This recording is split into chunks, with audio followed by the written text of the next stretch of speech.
Ouvrons nos Bibles et je vous invite à lire dans l'évangile de Matthieu, le premier évangile,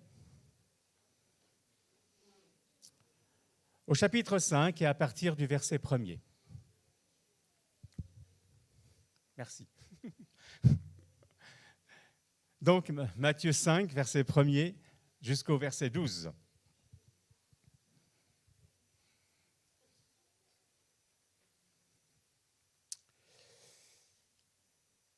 Voyant la foule, vous pouvez vous imaginer être cette foule, Jésus monta sur la montagne et après qu'il se fut assis, ses disciples s'approchèrent de lui. Puis, ayant ouvert la bouche, il les enseigna et dit : Heureux les pauvres en esprit, car le royaume des cieux est à eux. Heureux les affligés, car ils seront consolés. Heureux les débonnaires, c'est-à-dire heureux les doux, car ils hériteront de la terre. Heureux ceux qui ont faim et soif de justice, car ils seront rassasiés. Heureux les miséricordieux, car ils obtiendront miséricorde. Heureux ceux qui ont le cœur pur, car ils verront Dieu. Heureux ceux qui procurent la paix, car ils seront appelés fils de Dieu. Heureux ceux qui sont persécutés pour la justice, car le royaume des cieux est à eux. Heureux serez-vous lorsqu'on vous outragera, qu'on vous persécutera, qu'on dira faussement de vous toutes sortes de mal à cause de moi. Réjouissez-vous et soyez dans l'allégresse, parce que votre récompense sera grande dans les cieux, car c'est ainsi qu'on a persécuté les prophètes qui ont été avant vous. Amen. Alors ces paroles qu'on vient de lire font partie de ce qu'on appelle le sermon sur la montagne. Mais ces paroles, en fait, à une première lecture, c'est un peu énigmatique. Parce qu'en fait, dans cet enseignement de Jésus, il commence par l'association de deux mots qui semblent en fait pas aller ensemble. Car en fait, il nous dit heureux les pauvres, heureux et affligés, et heureux et affamés. Ça ne semble pas, et même à un moment donné, il dit heureux si vous êtes persécuté, etc. À part peut-être d'être maso, mais bon, c'est pas vraiment là. Alors, on peut se demander qu'est-ce qu'a voulu dire Jésus ici. Est-ce que, puisque heureux les pauvres, etc., est-ce que Jésus, par ces paroles, veut prêcher ici l'ascétisme ? C'est-à-dire la pratique d'une vie de pauvreté, comme certaines religions nous le disent, qui donnerait ainsi accès au royaume de Dieu. Parce que c'est vrai que Jésus a dit qu'il serait difficile à celui qui se confie dans les richesses, donc ce n'est pas un pauvre, d'entrer dans le royaume des cieux. Mais l'apôtre Paul, lorsqu'en Éphésiens 2, verset 8, proclame que c'est par grâce que vous êtes sauvés par moyen de la foi, cela ne vient pas de vous, c'est le don de Dieu, ce n'est point par les œuvres, afin que personne ne se glorifie. Donc, cela nous montre que l'ascétisme n'est pas le sens des paroles de Jésus, puisque ce n'est pas par les œuvres. En parlant également de pauvres en esprit, est-ce que Jésus veut parler, en fait, de personnes simplets, des personnes qui n'ont pas toute leur tête. Parce qu'il est vrai qu'un simplet, comme on dit, vit dans un monde à lui, loin des soucis de la vie. Et il semble être heureux. Mais là aussi, c'est certainement pas le sens qu'il faut retenir, parce que Dieu veut que tous les hommes, c'est-à-dire les riches comme les pauvres, les intellectuels comme les simples. Alors on pourrait dire aussi, excusez-moi, j'aurais dû mettre aussi, je vais le dire aussi, c'est tous les humains, donc les hommes et les femmes. Il veut que tous soient sauvés et parviennent à la connaissance de la vérité. Donc ce n'est pas encore le sens. Est-ce qu'en disant que le royaume de Dieu aux pauvres est à eux, est-ce qu'il veut dire qu'en fait, que aux pauvres, de ne pas se désespérer de leurs conditions, mais de se réjouir de savoir que malgré tout, eh bien, un jour, ils seront dans la présence de Dieu et ainsi à ne pas chercher à changer de conditions sociales, à s'élever socialement. Parce qu'il est vrai que le chrétien est invité à ne pas oublier qu'ayant un jour accepté Jésus-Christ comme son sauveur, il sera donc reçu dans la présence de Dieu. Se rappeler afin de persévérer dans une attitude de vie digne de Dieu et de rester ferme malgré les bourrasques de la vie. Car n'oublions pas ce que nous dit l'Épître aux Hébreux, que c'est en espérance, l'espérance de la gloire, qui est pour nous une ancre solide et ferme de nos vies pour nous maintenir. Et que c'est celui qui persévérera jusqu'au bout qui sera sauvé. Est-ce que donc, c'est cela que Jésus veut dire quand il dit « Heureux les pauvres », regarde à la finitude des choses. Mais là non plus, ce n'est pas non plus certainement la pensée du texte, puisque dans 1 Corinthiens 7,2, l'apôtre Paul dit à l'esclave que s'il peut devenir libre, qu'il en profite. Donc de s'élever socialement. Oui, en fait, là aussi, ce n'est pas vraiment la pensée. Alors on peut se dire, qu'a voulu dire Jésus ici? Alors pour essayer de le comprendre, je vais vous inviter avec moi à réfléchir au sens des mots heureux et au sens du mot pauvre. Heureux. Le mot grec traduit par heureux était utilisé par les Grecs uniquement pour leur Dieu. En effet, à leurs yeux, ces divinités étant des dieux étaient des êtres privilégiés qui possédaient toutes choses sans restriction. Même, on pourrait dire que pour eux, eh bien, les Grecs, ces divinités faisaient des orgies, etc. Et que c'est pour ça que, eh bien, l'humain, il devait crier quand il avait besoin de quelque chose, en espérant que peut-être qu'il y en a un qui sortirait de ses torpeurs et il dirait « Tiens, il y a un petit humain qui est en train de me dire quelque chose. Qu'est-ce qu'il raconte ?»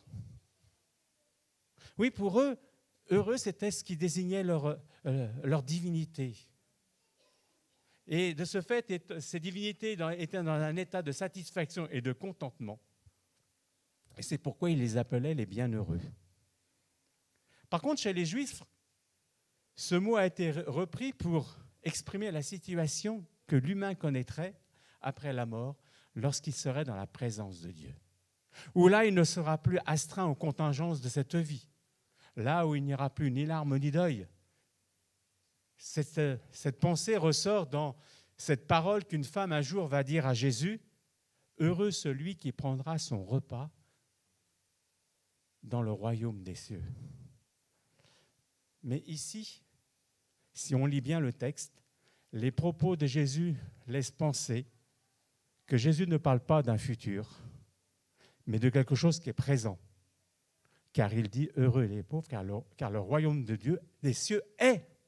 Non pas sera, mais est à eux. De ce fait, nous avons ici une première indication.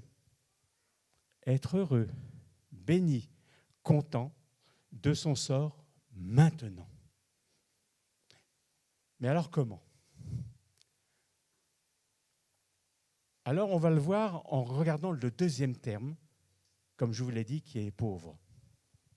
En fait, en grec, vous avez deux mots qu'en français, on va traduire par pauvre. Le premier mot, c'est pénès. Pénès qui veut dire pauvre dans le sens d'indigent. C'est-à-dire celui qui manque du minimum vital. C'est ce mot qu'on retrouve dans 2 Corinthiens 9,9, lorsqu'il est dit que Dieu a fait des largesses et il a donné aux indigents. Mais vous comprenez que je ne vais pas rester sur celui-ci, mais vous parlez du deuxième, qui est ptokos. Et ptokos, en fait, a le sens de mendiant. Et c'est ce mot qui est utilisé dans cette parole de Jésus, heureux les pauvres, heureux les mendiants. Et vous allez voir pourquoi.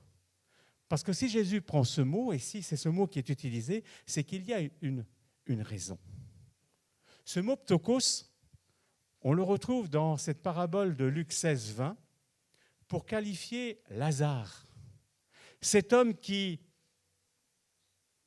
en fait était couché à la porte du riche et qui était, nous dit le texte, désireux de se rassasier des miettes qui tombaient de la table du riche.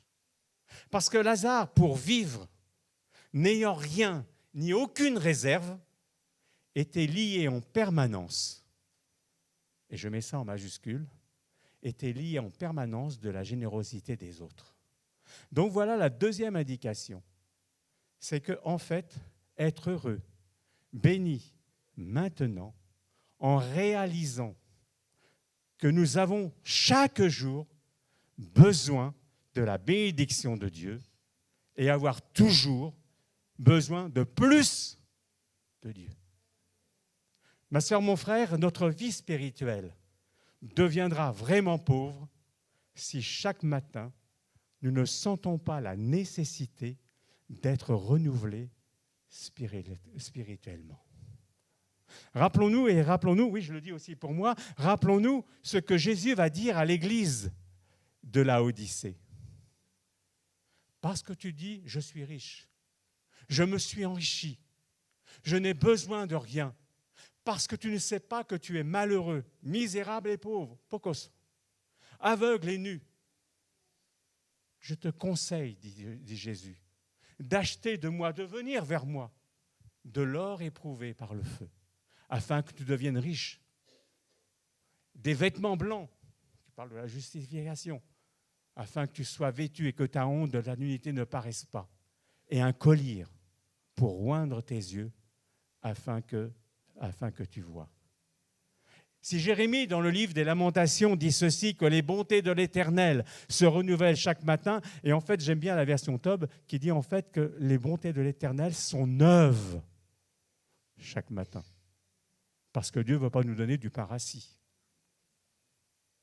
S'il dit ça, c'est parce que, donc, en fait, chaque jour, nous avons besoin des bontés de l'Éternel. Au verset 6 de notre texte de départ, Jésus dit « Bénis ceux qui ont faim et soif ». Humainement parlant, et les infirmières et infirmiers et docteurs qui sont présents pourront confirmer, avoir faim et soif, c'est un signe de vie. Celui qui n'a plus envie de manger ou de boire est en danger de mort.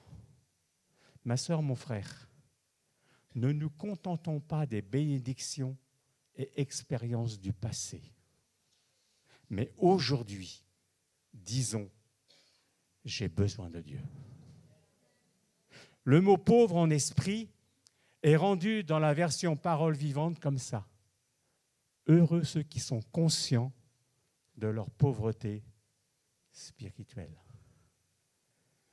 Vous allez me dire que je vais dire maintenant une vérité de la palisse.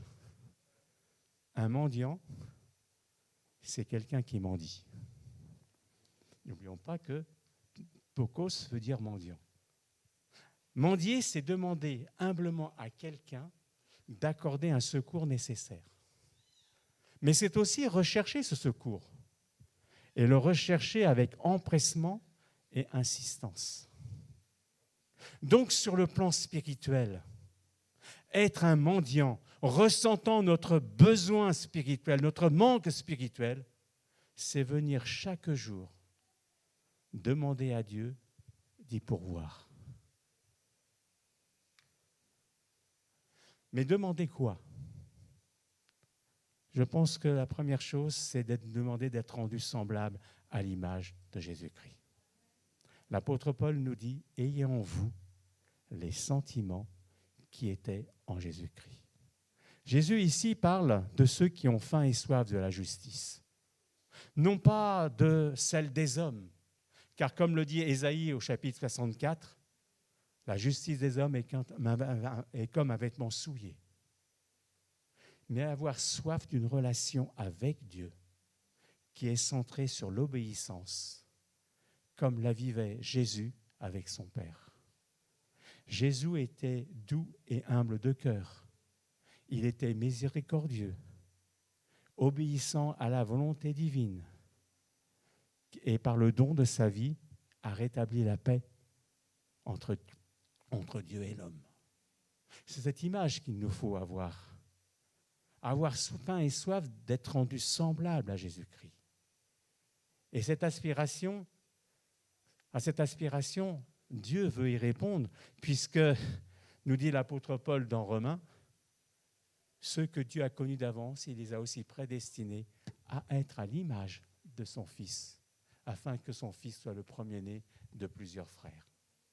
Oui, avoir faim et soif d'être comme notre Sauveur. De pouvoir manifester en nous ces fruits de l'Esprit. De pouvoir être ces témoins de la grâce de Dieu. Ressentir aussi le besoin et avoir soif d'être rempli justement de l'Esprit de Dieu. Cet esprit qui, nous dit Jésus, va conduire ses disciples dans toute la vérité. Humainement parlant, c'est celui qui sera désaltéré, c'est celui qui ne se contentera pas uniquement de ressentir la soif, mais qui viendra boire à la source divine.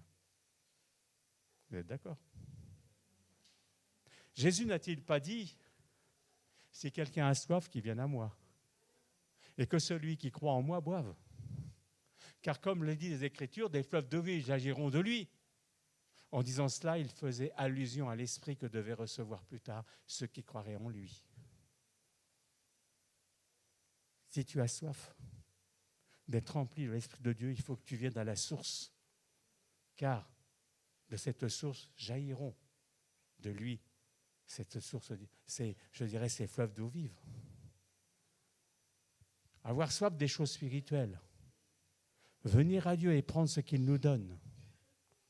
Dans un enseignement sur la prière, Jésus dit ceci, « Si vous savez donner de bonnes choses à vos enfants, à plus forte raison votre Père céleste vous donnera-t-il les dons de l'Esprit Saint à ceux qui le lui demandent. » Avoir faim et soif de justice, c'est-à-dire de vivre comme Dieu le demande, parce qu'ils seront rassasiés, dit Jésus. Et là, il y a encore une petite chose. C'est qu'en fait, en grec, eh bien, ce mot rassasié, c'est engraisser. Être comblé pour pouvoir redonner encore. Parce que mon frère, ma sœur, s'il nous faut rechercher à posséder abondamment les dons spirituels, c'est non pour notre bien-être personnel, pour qu'on puisse accrocher sur notre poitrine des médailles, mais c'est pour l'édification de l'Église, comme Paul le dit. Quand il explique ses dons, puisque vous aspirez aux dons spirituels, que ce soit pour l'édification de l'Église, que vous cherchez à en posséder abondamment.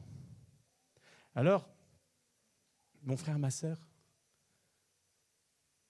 que notre prière, eh bien, soit celle-ci. Seigneur, je ne veux pas me contenter des expériences passées, de ce pain qui est maintenant rassis. Mais Seigneur, ma prière, c'est que j'ai besoin de plus de toi. Seigneur, être plus de toi, de me remplir de toi tout à nouveau, eh bien pour ton service, pour l'avancement de ton œuvre, mais aussi pour le bien de ma sœur et de mon frère. Alors, de ce fait, réalisant notre pauvreté, notre manque spirituel, que nous puissions venir à notre Seigneur pour lui demander d'avoir plus. Et alors, à ce moment-là, oui, mon frère, ma sœur, nous serons heureux. Amen. Mon Père Céleste, je te bénis et te glorifie encore, Seigneur, mon Dieu Père. Et qu'en effet, nous ne comptons pas d'une petite vie, mon Dieu Père, de ronronnement, Seigneur Père éternel, mais que dans ces jours qui viennent, nous puissions, mon Dieu Père, venir vers toi pour te demander, Seigneur, mon Dieu Père, tout à nouveau, Seigneur, mon Dieu, de nous remplir, Seigneur. Nous avons besoin, en effet, pour te ressembler davantage. Nous avons besoin d'être équipés, Seigneur. Et tu nous l'as promis, que tu nous donner ton esprit en abondance, Seigneur, avec une mesure serrée, pressée et qui déborde. Que, Seigneur, mon Dieu Père, ce soit notre prière pour cette année, mon Dieu, d'activité qui débute et qu'ensemble, mon Dieu Père, simplement, devant toi, nous en Seigneur. Oui, j'ai besoin de plus de toi. Qu'à toute chose, la gloire te revienne, mon Sauveur et mon Dieu. Amen.